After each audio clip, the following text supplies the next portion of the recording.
En aquel tiempo, al pasar Jesús vio a un hombre ciego de nacimiento y escupió en tierra, hizo barro con la saliva, se lo untó en los ojos al ciego y le dijo: «Ve a lavarte a la piscina de Siloé», que significa enviado. Él fue y se lavó y volvió con vista, y los vecinos y los que antes solían verlo pedir limosna preguntaban: ¿no es ese el que se sentaba a pedir? Unos decían: es el mismo. Otros decían: no es él, pero se le parece. Él respondía: soy yo. Llevaron ante los fariseos al que había sido ciego. Era sábado el día que Jesús hizo barro y le abrió los ojos. También los fariseos le preguntaban cómo había adquirido la vista. Él les contestó: me puso barro en los ojos, me lavé y veo.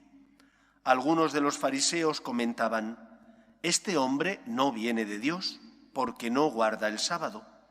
Otros replicaban: ¿cómo puede un pecador hacer semejantes signos? Y estaban divididos, y volvieron a preguntarle al ciego: ¿y tú qué dices del que te ha abierto los ojos? Él contestó que es un profeta. Le replicaron: ¿empecatado naciste tú de pies a cabeza y nos vas a dar lecciones a nosotros? Y lo expulsaron. Oyó Jesús que lo habían expulsado, lo encontró y le dijo: ¿crees tú en el Hijo del Hombre? Él contestó: ¿y quién es, Señor, para que crea en él? Jesús le dijo: lo estás viendo, el que te está hablando, ese es. Él dijo: creo, Señor, y se postró ante él. Palabra del Señor.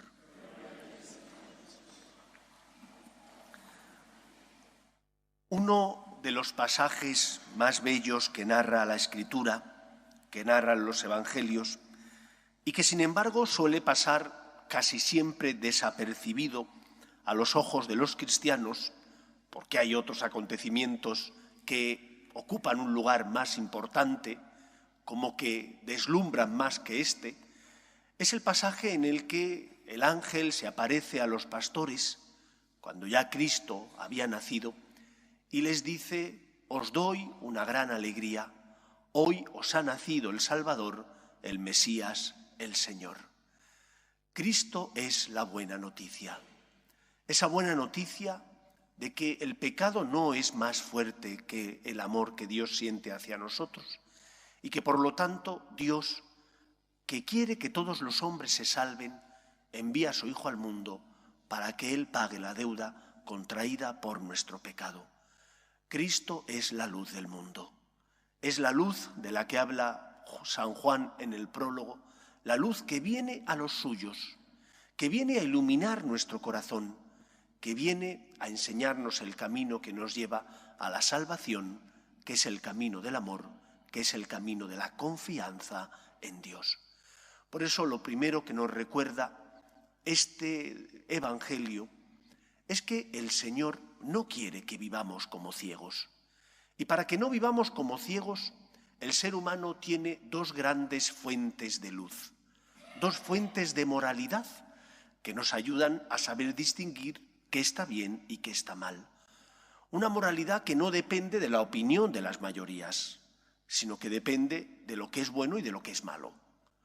No depende de las mayorías el que tengamos que defender la vida, el que tengamos que defender la familia. No depende de las mayorías el que se debe respetar la dignidad de la persona desde su inicio, que es la concepción hasta la muerte natural. Aunque se aprueben leyes que son leyes aprobadas por mayoría parlamentaria, pueden ser leyes moralmente injustas. Por eso un cristiano tiene que dejarse iluminar por el Dios revelado. Y hay dos grandes fuentes que iluminan nuestra vida. Primera fuente, lo que llamamos ley moral natural. Es la ley que toda persona tiene impresa en su corazón y que de igual manera que hay leyes biológicas, leyes físicas, y nadie las pone en duda. Y si alguien las pone en duda le dices: pero bueno, ¿cómo no eres capaz de aceptar la evidencia? De esa misma manera, hay leyes morales que se desprenden de que el ser humano ha sido creado a imagen y semejanza de Dios y tiene una dignidad superior a la del resto de criaturas, puesto que como hijos de Dios tenemos alma. Hemos de respetar la obra de Dios y hemos de querer la obra de Dios, pero lógicamente un pájaro, un perro, un caballo, que es criatura de Dios, no tiene la misma dignidad que un ser humano, por más que hoy en día, desgraciadamente, se aprueben leyes que intentan hacernos entender que los animales tienen derechos humanos. Es que no son humanos y por lo tanto no pueden tener derechos humanos. Tendrán los derechos propios de las criaturas, pero no los derechos de los hombres, porque no son seres humanos. La ley moral natural, que se condensa en los 10 mandamientos. El Antiguo Testamento viene a expresar esa luz que Yahvé da al pueblo de Israel para que sepan distinguir qué no deben hacer. En esto se condensa la ley moral del Antiguo Testamento. No hagas el mal. Y de ahí la formulación negativa de los 10 mandamientos. No robar, no matar, no tener malas palabras con los demás, no levantar falso testimonio. Evita hacer el mal. Pero un cristiano no solo tiene un pie en el Antiguo Testamento, también tiene el pie en el Nuevo Testamento, porque Cristo es el culmen de esa revelación de Dios a los hombres. Y el Nuevo Testamento nos enseña que no basta con no hacer el mal, que también hemos de hacer todo el bien que esté en nuestras manos. He de hacer el bien al que Dios tiene derecho, porque me ha concedido unos dones. Y con esos dones yo tengo que ayudar a los que pasan a mi lado. No solo son para mi auxilio y bienestar, también son para ayudar a otros que sufren y me necesitan. La ley moral del Nuevo Testamento me enseña a hacer el bien, todo el bien que pueda. Y no me puedo quedar contento cuando no he hecho ese bien. Pudiera ser que esa falta sea leve. Por ejemplo, voy en el metro sentado, veo a una persona que necesita mi asiento y a lo mejor no cometo un pecado mortal si no me levanto, depende de las circunstancias, pero sí cometo un pecado venial, porque pudiendo hacer el bien no lo he hecho, porque pudiendo ayudar a esa persona necesitada no lo he hecho. El Antiguo Testamento me enseña a evitar el mal, el Nuevo Testamento me enseña a hacer todo el bien que esté en mi mano. Y un buen cristiano se tiene que sentirse llamado a seguir a Jesús y por lo tanto no solo no hacer el mal, sino también hacer todo el bien que puedas. Esto es importante recordarlo, porque vivimos en un tiempo en el que no solo nuestra sociedad se ha secularizado, sino también nuestra Iglesia. La semana pasada, la mayor parte de los medios de comunicación que cubren la información religiosa en el mundo se hicieron eco de las conclusiones que habían sido aprobadas en el camino sinodal alemán. Muchas de esas conclusiones van en contra de la ley moral revelada. Van en contra de la tradición de la Iglesia y del magisterio del Papa y de los obispos. Entre otras muchas cosas piden, por ejemplo, que la Iglesia bendiga uniones de personas del mismo sexo. Entre otras muchas cosas piden también que se llegue a la ordenación femenina.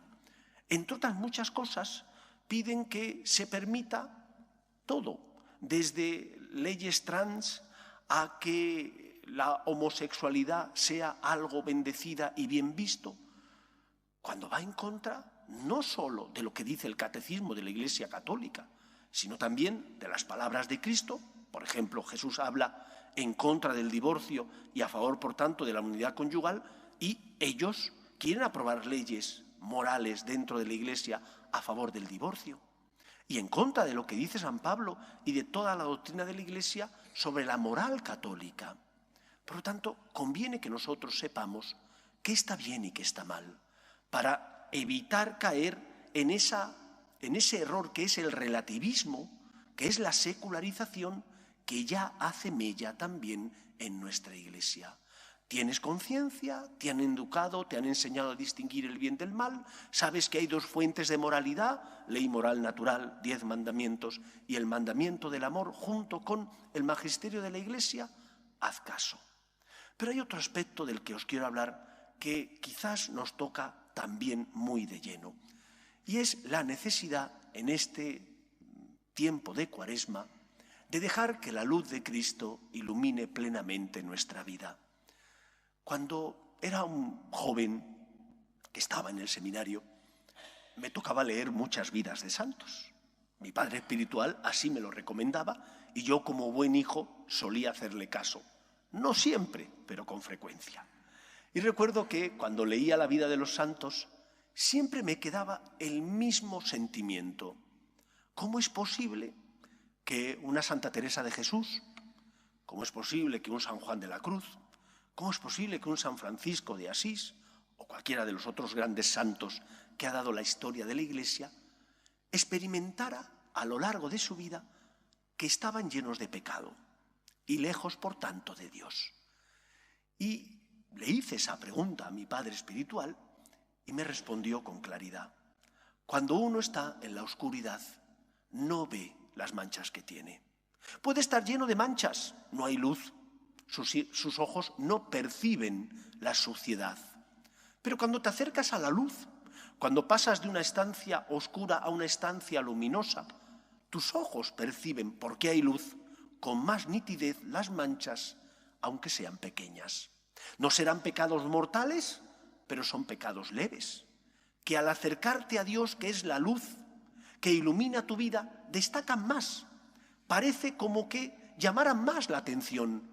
Y esa es la razón por la que los santos experimentan con dolor faltas pequeñas que para nosotros son, son tonterías, son, bueno, una nanería, no pasa nada, es algo tan pequeño.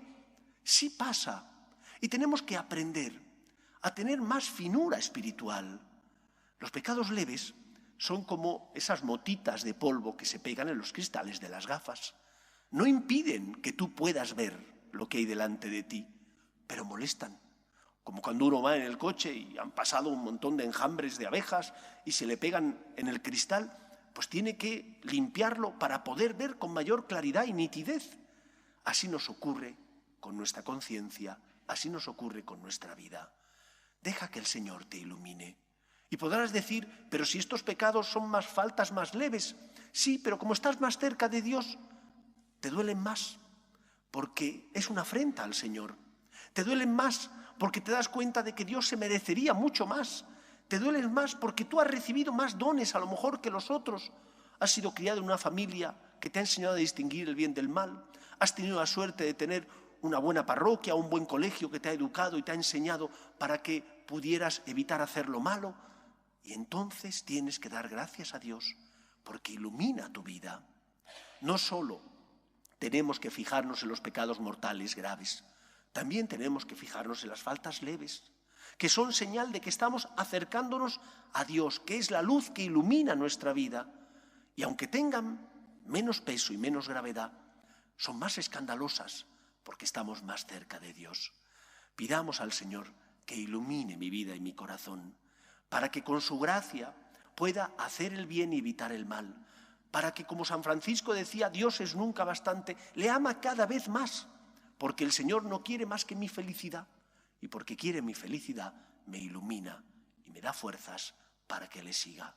Pero siempre pide más, pide para dar, pide porque sabe que el amor es el camino de la felicidad y que uno es feliz cuando perdona, cuando tiene misericordia, cuando tiene compasión del otro, cuando comparte sus bienes morales o materiales con los que le necesitan. El amor es el camino de la felicidad y Cristo nos enseña cuál es el camino. Él es el camino. Yo soy el camino, la verdad y la vida, dice.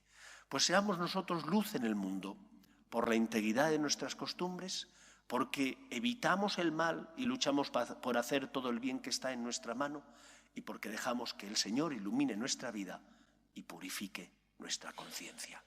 Que sea así en nuestra vida. Nos ponemos en pie.